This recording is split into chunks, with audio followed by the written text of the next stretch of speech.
All right, film fanatics, gather round. Today, we're diving deep into the shadowy, rain-slicked streets of classic noir. Forget your superheroes and your CGI explosions for a moment, because we're about to explore a world where every shadow hides a secret, every word is a weapon, and destiny is just a wrong turn away. I'm your host, and I've got a killer lineup of films that prove the 1950s weren't just about poodle skirts and sock hops. They were about existential dread, femme fatales, and enough cynicism to fill a dozen dirty martini glasses. Picture this. A guy walks into a police station, cool as a cucumber, to report a murder. His own. Yeah, you heard that right. That's the mind-blowing hook that kicks off DOA. This film hits the ground running and never, ever lets up. Director Rudolph Mattei shoves you right into the dizzying 72-hour nightmare of Frank Bigelow, who's scrambling to find the killer who slipped him a luminous, slow-acting poison. Edmund O'Brien? Oh, he sells every single bead of panic and grim determination, sweating through those neon-slick streets and bureaucratic backrooms that just reek of post-war nihilism. Mattei took a huge gamble on extensive location shooting in San Francisco and LA, and believe me, it pays off. The film has this documentary-like snap that no studio backlot could ever fake. Keep your eyes peeled for Neville Brand. His sadistic henchman totally foreshadows the unhinged heavies we'd see in later noirs.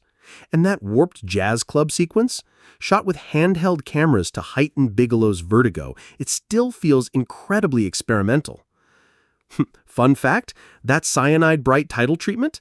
It was actually created with a real Geiger counter clicking over the credits. How cool is that? Next up, we've got Woman on the Run, where Ann Sheridan absolutely flips the classic damsel in distress trope on its head. In under 90 minutes, she morphs from a jaded spouse into a bona fide, hard-boiled sleuth. When her estranged husband witnesses a mob hit and bails, she's out there, prowling fog-soaked San Francisco piers and Chinatown alleys, trying to find him before both the cops and the killers do. Director Norman Foster shot this guerrilla style on real waterfront locations, capturing those mid-century cafes, the streetcars, and that dazzling Playland at the Beach roller coaster finale. Sheridan's wisecracks? Oh, they land like freshly sharpened knives. But watch closely how that tough veneer slips away to reveal a bruised, raw devotion. The 2015 restoration of this film is just stunning, bringing back its night bloom noir palette, wet asphalt reflecting carnival lights like broken stained glass. It's beautiful. Trivia nugget for you? The script's biting marital repartee was actually ghost-polished by the uncredited Ross Hunter, who later became the king of 60s melodrama. Who knew? All right, prepare for a trailer park potboiler with cry danger. This is where Dick Powell bends his Murder My Sweet persona into roguish overdrive. Fresh out of San Quentin on a bum robbery rap, he heads straight for LA's Skid Row bars, armed with sardonic one-liners. I just got sprung. Some guys bring back oranges. I bring grievances. Classic.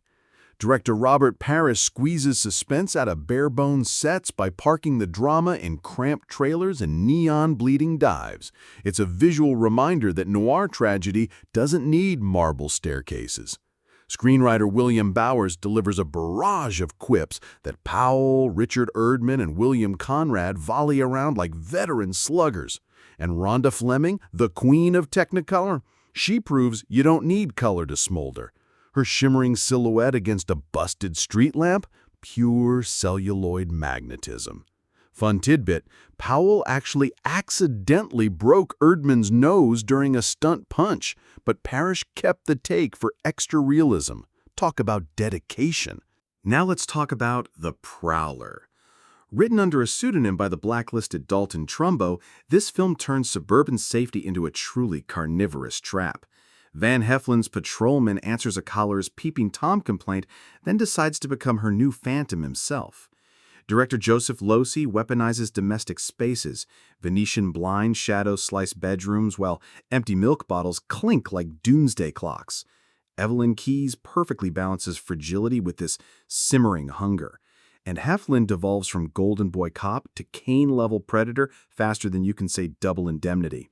The film's final act, shot in an abandoned mining town near Lone Pine, feels like a dust-choked nightmare with high desert winds howling through half-built houses meant for a future that never came. Production gossip? Crew members swore the creepy mansion set was really filmed inside producer Sam Spiegel's own Hollywood Hills home, peeping mirrors included. Shiver. All right, file this one under Noir Gone Tropical. This is his kind of woman.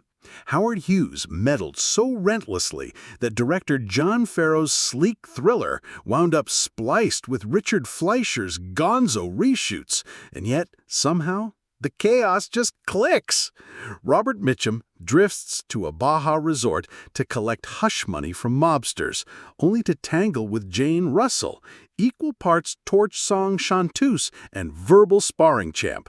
But honestly, Vincent Price steals the show as a Shakespeare-quoting actor who sees their predicament as the ultimate live-action role. His swashbuckling climax, brandishing a hunting rifle like Hamlet's skull, belongs in the Camp Hall of Fame. Cinematographer Harry J. Wilde saturates the Mexican coastline in brooding shadows that clash deliciously with sunshine cocktails. It's a visual feast. Behind the scenes, Hughes insisted on extra close-ups of Russell, costing RKO another $750,000.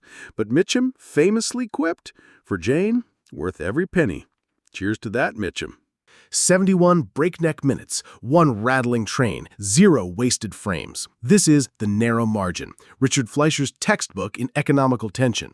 It locks tough as rail spikes Charles McGraw in a claustrophobic sleeper car, tasked with escorting a mob informant from Chicago to L.A.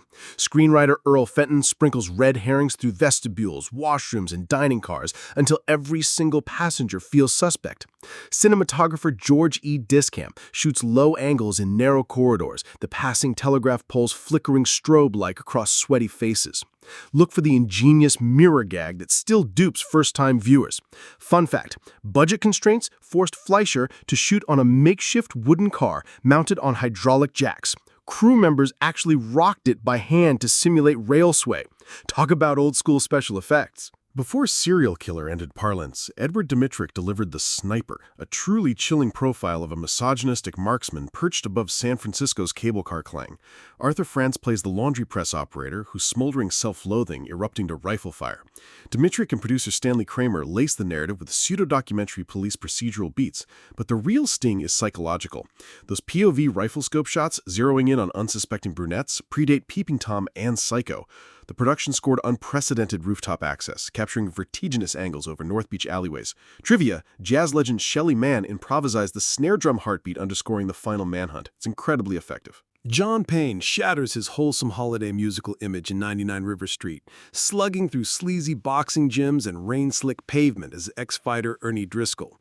Director Phil Carlson's camera practically tastes blood and sweat, especially during that knockout back-alley brawl choreographed with real pro-pugilists. When Ernie's adulterous wife ends up dead, he becomes the fall guy. Classic noir raw deal.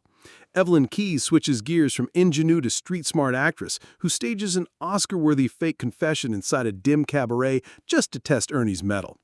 Carlson's go-to cinematographer, Franz Planner, splashes neon reflections across puddles that look like cracked mirrors of the American dream.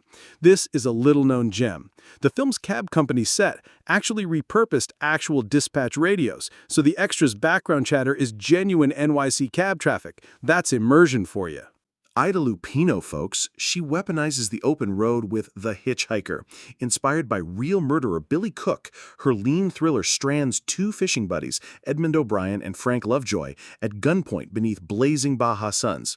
Cinematographer Nicholas Musaraka swaps shadowy alleys for harsh daylight, proving that noir terror doesn't need darkness. William Talman's half-lidded deadpan and twitching pistol hand announce a new breed of psychopath, chatty, arbitrary, monstrously bored.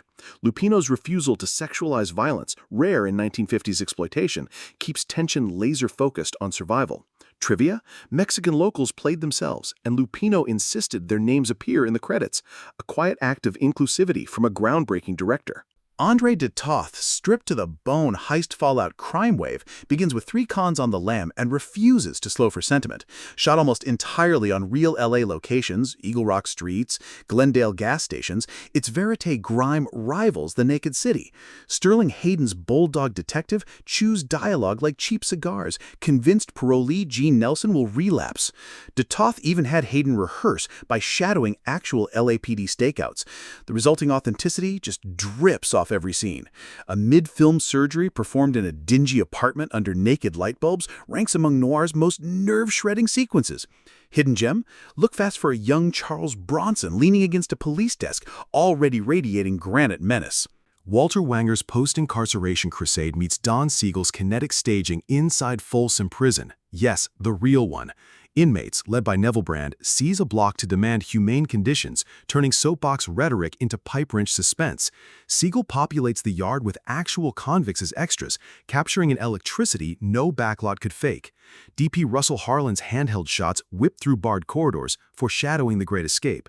The film's moral axis refuses easy answers. Guards are brutal, yet vulnerable. Prisoners articulate reform, yet court chaos.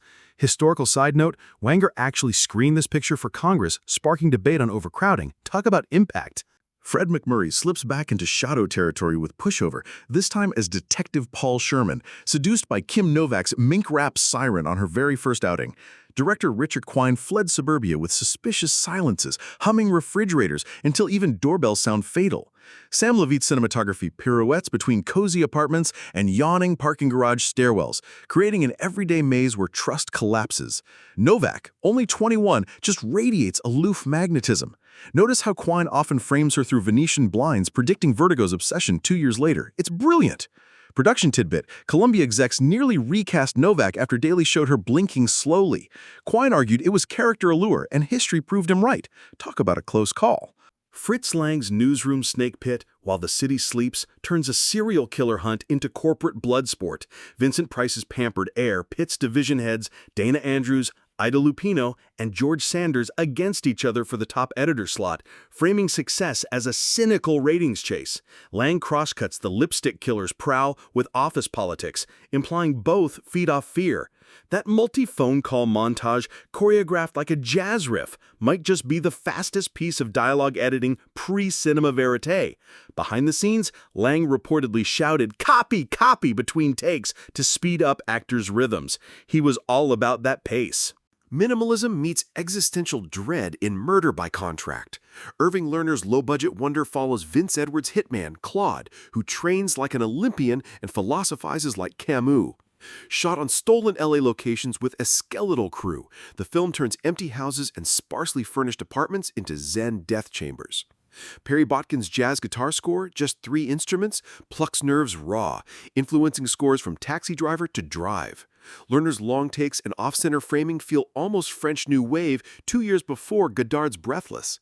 Trivia, Scorsese actually screened this for De Niro as homework for Travis Bickle's Regiment. That's a serious endorsement. Finally, folks, Sam Fuller detonates genre boundaries with The Crimson Kimono, a love triangle wrapped in a police procedural, daring 1950s America to accept an Asian-American romantic lead. Detectives James Shigeta and Glenn Corbett hunt a killer through Little Tokyo carnivals, strip club backstage chaos, and smoky jazz dens, all pulsing with Fuller's handheld urgency. Cinematographer Sam Levitt bathes festival lanterns in crimson hues, hence the title, against monochrome LA streets. The interracial romance ignited. Production gem, Fuller choreographed the finale's parade chase with real Nisei Week crowds, no extras, capturing raw cultural vibrancy. It's an incredible piece of filmmaking. And there you have it, a whirlwind tour through some of the finest, most overlooked noir gems of the 1950s. From the frantic race against time in DOA to the bold, boundary-pushing romance of The Crimson Kimono, these films prove that noir was more than just a style, it was a state of mind. Now, I've got a question for you, my fellow film fanatics. Which of these hidden noir treasures are you gonna unearth first? Or maybe you've got your own underrated 50s noir that deserves a spotlight. Let me know in the comments below, and let's keep this conversation going.